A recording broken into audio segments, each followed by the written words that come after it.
Hello, welcome to another unboxing video. This time it's Marin Kitagawa, as you can see from the thumbnail and the thumbnail and title.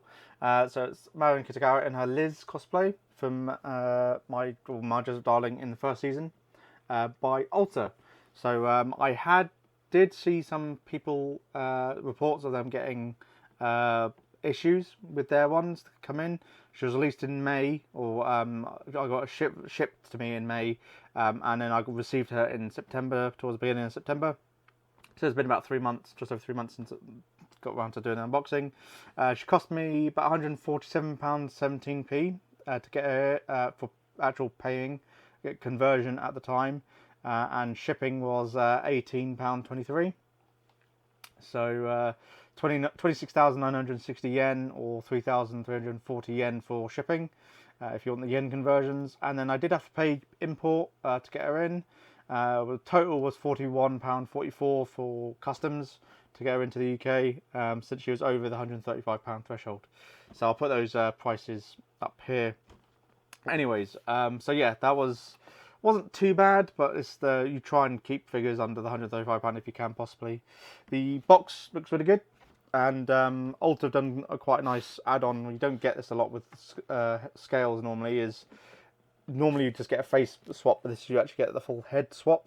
So you have Marin in her normal, blonde hair, or you actually have her in her Liz cosplay.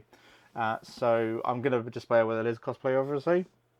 But we'll change the camera angle and I'll come back after I've done the unboxing to cover the figure itself. Hopefully I don't have any of the issues that I've seen on Reddit on the anime figure on Reddit or MFC. People had problems with her, so I'll have a look at those issues beforehand, and then we'll see if I had any of those issues once I got her out of the box. Well, got her out of the box. Easy enough. There is two metal twist ties that they use for the securing the front and back bits. I just use some cutters to cut them open because like unscrewing these things are an absolute nightmare. You mess up your hands and your fingers all the time and stuff. So apart from that, I had none of the issues that I've seen on MFC. People mentioning paint issues and degradation or spots showing up. She looks immaculate, at least my one does, which I'm quite happy about. So there's no issues that I could see, nothing on the skin, no paint defects anywhere on this figure, on her at all. Yeah, no, nothing anywhere. She looks perfect, which is what I'd expect from Ulta. So she's comes on a little fluffy base. She looks really good. Yeah, she looks immaculate. I love the outfit. I love the base that she's on. The hair sculpting is insane. It is a bit delicate. They're a bit springy, which is good. It's not your rigid plastic, so these do bounce back. So I'm not too worried as long as you don't, catch it and then actually lean it so much. But these are relatively bendable, so I'm a bit less worried about them snapping. But you still want to be careful. Her hair obviously draping over her wings are a nice touch, which is why I think they've gone for a more softer material for the hair compared to the rest of the figure. But yeah, she looks really good. Her face looks amazing. I love this a lot.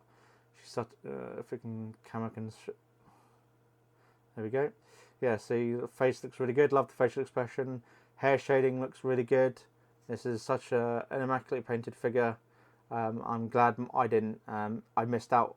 Didn't get any of these paint issues that people have had. She also comes with obviously a torso swap, basically. So I can understand the price being 29,000 yen for her, which is why you're basically getting half a figure for included if you want to swap out obviously the torso. Hair shading looks really good. Again, this one looks immaculate. Facial expression looks extremely nice. The clothing looks very nicely done. Everything looks spot on. With this, the hair's not as nicely, sculpted as her Liz outfit, but that's because there's less hair there. Obviously, with the actual hair coming over her back and all over her wings. So that's perfectly fine. But she can be had for a good price though, which I think a lot of people did cancellations. She's still available on AmiAmi for about 18 to 20,000 yen pre-owned. So some obviously more lower rated ones, you know, you're looking down to 14,000 yen. So there's a lot, and there's a lot of listings.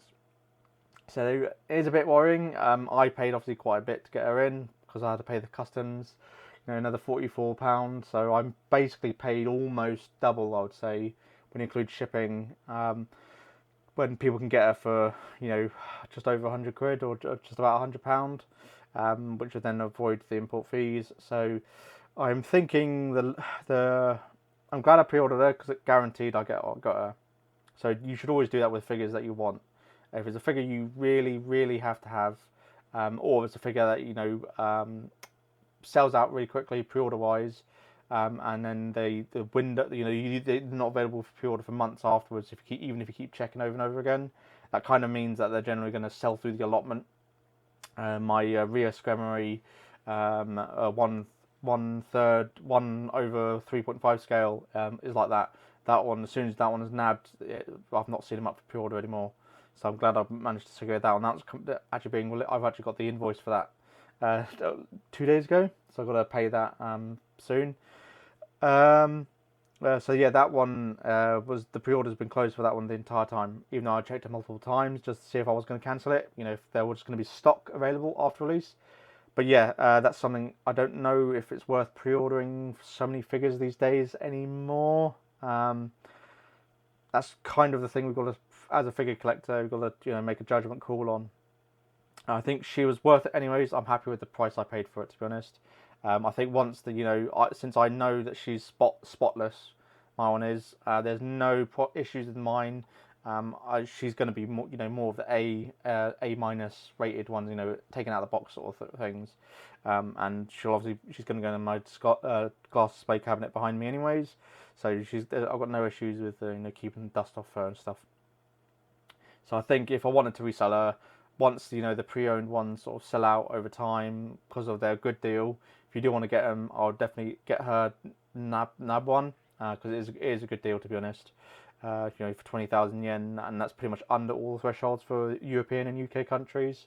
I don't know about America, unfortunately. I think they're still holding off your anything over $100. They're still holding off shipping for a lot of figures, or certain figures from different ranges, depending on what category they fall under for you over in America. But over here in the UK at least, and I was lucky, at least from what I could tell, my one's spotless.